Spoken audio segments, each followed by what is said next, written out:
Magandang umaga po sa ating lahat. Narito ang ating weather update para sa araw ng Huwebes, December 18, 2025.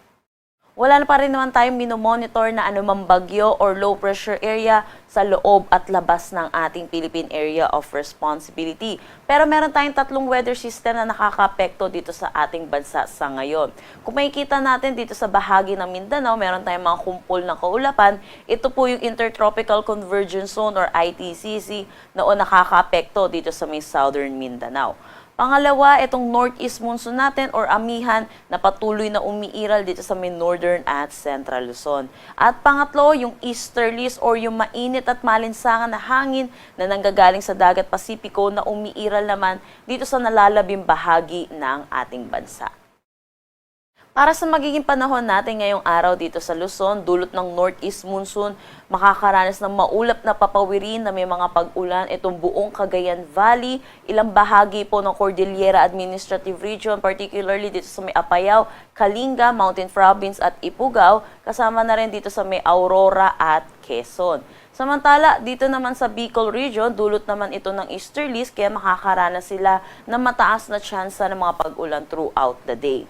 Para naman dito sa Metro Manila, Ilocos Region, nalalabing bahagi ng Cordillera Administrative Region at Central Luzon, maaliwalas na panahon naman ng ating aasahan pero asahan din po natin yung mga isolated light rains.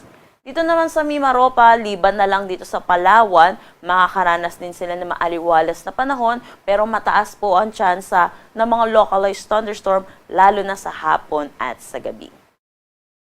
Agwat ng temperatura para sa Metro Manila, 23 to 30 degrees Celsius, Lawag, 24 to 32 degrees Celsius. Dito naman sa Tugigaraw, 22 to 26 degrees Celsius, Baguio, 15 to 23 degrees Celsius. For Tagaytay, 22 to 28 degrees Celsius, at Legazpi, 25 to 31 degrees Celsius.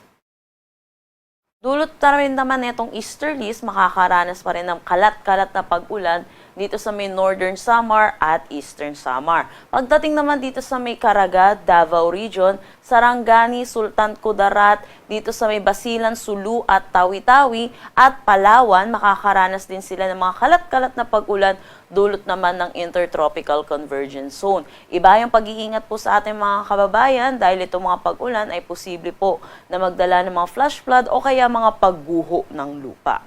Para naman dito sa nalalabing bahagi ng Mindanao, pati na rin ng Visayas, maaliwalas na panahon naman ang kanilang aasahan. Pero yun po, asahan din po natin yung mataas na tsansa ng mga localized thunderstorm lalo na sa hapon at sa gabi. Agwat ng temperatura para sa Kalayaan Islands at Puerto Princesa, 25 to 32 degrees Celsius. Dito sa Iloilo, 25 to 32 degrees Celsius. Cebu, 26 to 32 degrees Celsius.